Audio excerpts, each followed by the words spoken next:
नमस्कार मित्रांनो, आज आपण बघणार आहोत वर्ग आणि वर्गमूळ। आज आपल्याला सुरुवातीला पाहायचं आहे वर्ग म्हणजे काय। तर वर्ग म्हणजे काय, तर कोणत्याही संख्येस त्याच संख्येने गुणले तर येणाऱ्या गुणाकारास त्या संख्येचा वर्ग म्हणतात। म्हणजे काय, तर उदाहरणार्थ बघितलेला आहे 5 चा वर्ग। 5 चा वर्ग म्हणजे काय, तर 5 गुणिले 5 म्हणजे त्या संख्येने त्या संख्येला गुणायचं। बरोबर उत्तर किती येतं, 25। तर 5 चा वर्ग किती येतो, 25 येतो। त्यानंतर अनेक एक्झाम्पल बघूया आपण 12 चा वर्ग। 12 चा वर्ग म्हणजे नेमकं काय, तर 12 गुणिले 12 म्हणजेच 12 चा वर्ग 144। यानंतर आपल्याला बघायचं आहे वर्गमूळ म्हणजे काय। कोणत्याही संख्येस त्याच संख्येने गुणले असता येणाऱ्या गुणाकारास वर्ग म्हणतात, जे आपण मगाशी पाहिलं होतं।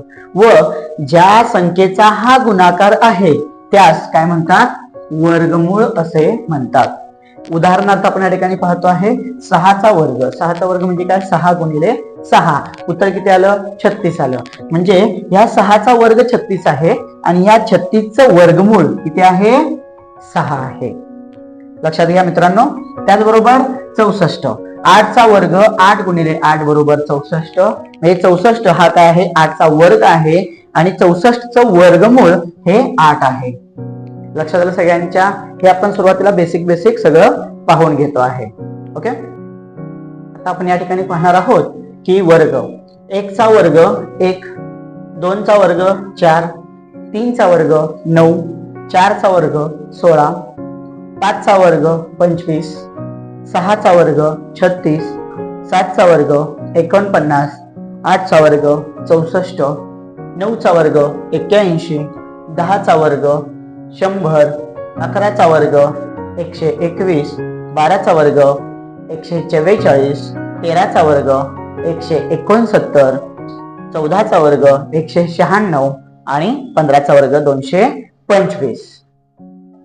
ओके, तर पुढे बघूया 16 चा वर्ग। 16 चा वर्ग 256, 17 चा वर्ग 289, 18 चा वर्ग 324, 19 चा वर्ग 361, 20 चा वर्ग 400, 21 चा वर्ग 441, 22 चा वर्ग 484, 23 चा वर्ग 529, 24 चा वर्ग 576 आणि 25 चा वर्ग 625। आपल्याला स्कॉलरशिप साठी असेल किंवा कोणत्याही स्पर्धा परीक्षांसाठी असेल हे वर्ग माहित असणं गरजेचं आहे। कारण जितकं तुम्हाला पटकन ते लक्षात येईल तितका परीक्षेचा वेळ आपला वाचणार आहे।